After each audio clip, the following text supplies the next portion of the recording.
So, can you tell us a bit about your former function and job description within Procter Gamble? Well, when I was handling the detergents, I was a brand manager. The brand manager is responsible for anything related to the brand. And I was responsible for the detergents in Brazil. So I was responsible for getting the innovation from the regional marketing team and implementing it in Brazil, and also executing all the brand strategies, pricing, distribution, communication, and all things in Brazil. So that was my responsibility. We'll ask you some questions about the Brazilian market, about the competition, and about the strategy and future in the detergent market. So first, what was the reason for Procter Gamble to enter the Brazilian market?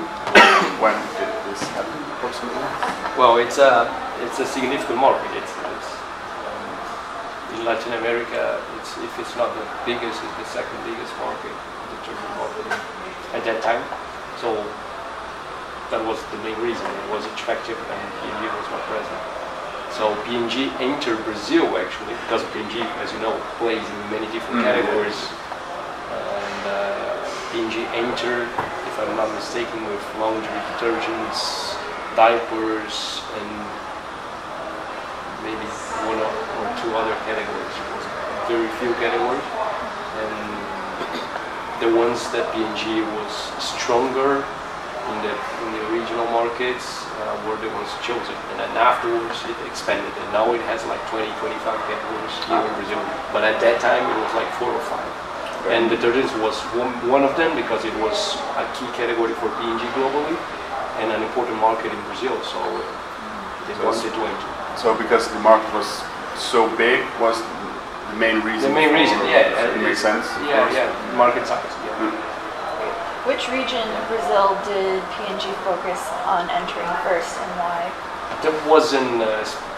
I wasn't there when P&G entered. I was afterwards. But as far as I heard, there wasn't a specific region that P&G focused. It was more on a national enter. And actually, P&G entered by buying local brands. So okay, it was acquiring. They acquire a plant and its local brands. Then afterwards they rebranded to P&G brands, and then the local brands disappeared.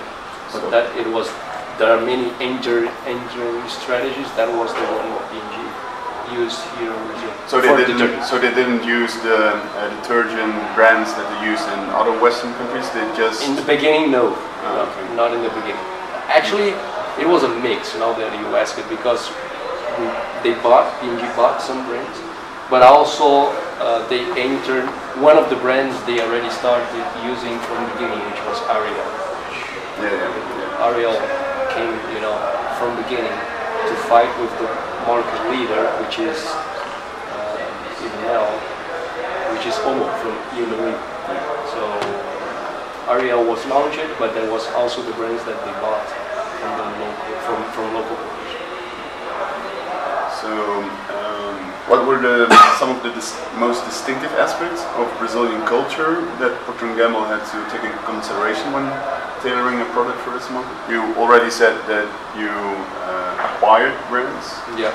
So they already had the knowledge about the Brazilian market. That was a factor.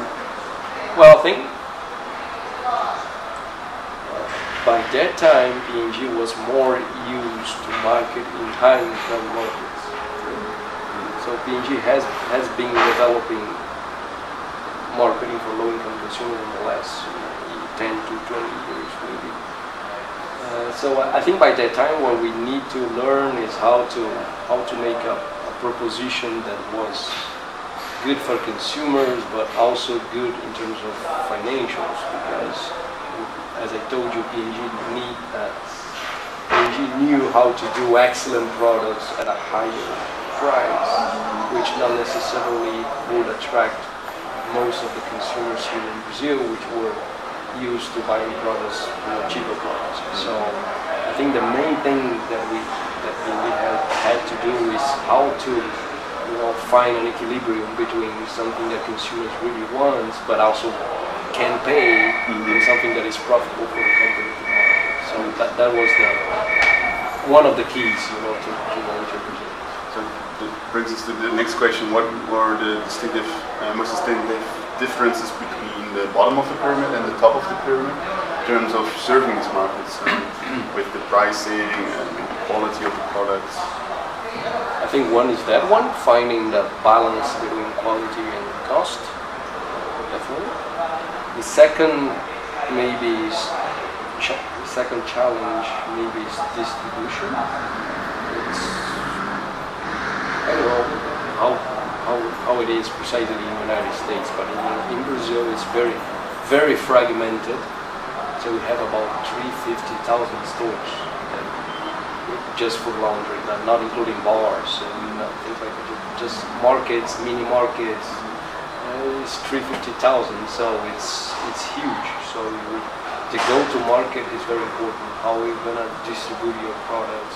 So there are many cases. If you wanna, you know, Nestle is a big case of these. There are many cases of multinational companies on how to make distribution in Brazil. So first one, product. Second, distribution. And third and lastly, maybe I would put the consumer communication. So initially, or mostly at the beginning, we were trying to bring the communication we did somewhere else to Brazil. Sometimes this works, sometimes this does not work.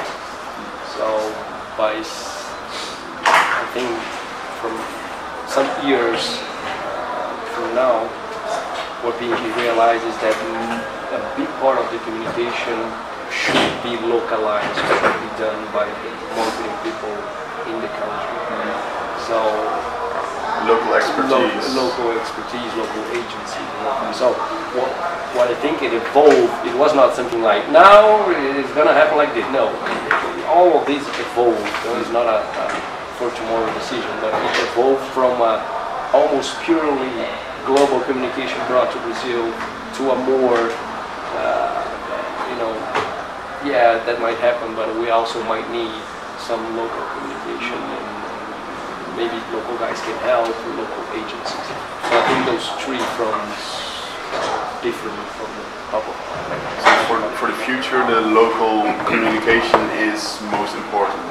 I think it's at least as important, at least not to say more important, at least as important as, of course, this strategy depends on the categories. P&G now is a very complex, big company, but it's not one thing for all categories, but broadly speaking, there is the strategy, the positioning that comes from, you know, regional, global, that continues to be, but there might be, and there is, some specific communication, some specific people, some specific things that the local guys are more closer to the market and can leverage better than the ones that are, you know, centralized in some form of that. So there is an equilibrium here between what comes global and what comes local. We're going to ask you a few questions about the competition. What product or company was the biggest source of competition, and how did Procter Gamble deal with this? Well, that's the toughest question. The easiest question to answer, but the toughest question by that time. Actually, the detergent market in Brazil, it's a multinational market. It's Unilever, 70% of the market. It shouldn't be that much different. So it's pretty much dominated by one company, which is Unilever. So the rest is P&G and local players. So the biggest competition is Unilever, and within Unilever, the biggest by far brand is OMO. It's basically a brand as strong as, for you to have an idea, as Coca-Cola in the world. OMO in Brazil is as strong as Coca-Cola. So it's huge, it's very strong, and they are main brand. But how do you deal with this, with Procter Gamble being smaller than Unilever and in Brazil, and especially with OMO? Innovation. The game is innovation, trying to do different things. Because if you do the same thing, like the guy that's much bigger than you, probably people won't notice. notice, even trade consumers will notice. So what we try to do all the time, and this is pretty much what is in the lifeblood of P&G, is try to innovate, if not be the market leader, which would be too far, be the thought leader, what we call the thought leader. Bringing innovation. So we launch liquids, we launch different products. We try to innovate in communication. We try to innovate, try to do things differently, so that consumers will ultimately, piece by piece, choose them. So it's truly like David versus Goliath. Yeah, pretty much. Creative. Pretty much. Can you give an example of how you differentiated yourself from the competitors? Yeah, the biggest example is the one that I just mentioned, which is the Brazilian market. As you probably noticed if you're studying it, it's a powder market, different from the United States or from Europe, which is already liquid, which is much better. It's a much better product. But Unilever never wanted to do it because it already had all the plants established. There's a business reason for that. It's not. They have all the plans established, big investments, fixed capital. Why? I'm a leader. I'm making money. Why to change everything and go to liquids? But liquids is for the consumer a better proposition. So I was there when we launched our own liquid. We launched acid, which is the T2 brand liquid to try to educate consumers that it's difficult from a marketing perspective because you have to change habits. And when we talk about change habits for consumers, it's very difficult. It's not easy, but answer to your point, I think that was the biggest innovation we did, which pretty much worked. We all doubled the size, and we grew and Unilever. After a point, they had to accept that, and they also start marketing their liquid. So if now you go to global, you're gonna see advertising of liquid. So after many years that we didn't want to do it, we had to do it. So after that, again, you have to be innovative. And then you have to start. Of course, it's difficult to have a liquid size innovation every year, right? It's not easy, but here and there, in the way you communicate, in the type of events, in the type of products, you have to try to innovate.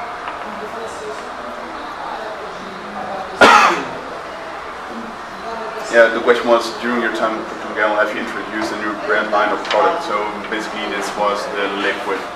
Liquid was one, and there is another one which I will talk here, which is a family. It became a family. It was not initially intended to be so, but it became a family designed for low income as well. So we also did that. And I'm going to talk about that case. We'll talk a bit further about strategy and the future. Was there a specific type of advertising that worked better in Brazil? Which type of advertising was this? Is it much different from Western countries?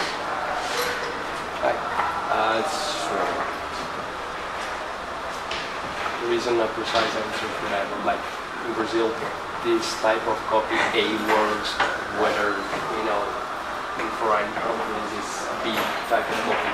There isn't a simple answer for that because it depends so much on the category, on the consumer, on the price, on many things. So I think there isn't a simple answer.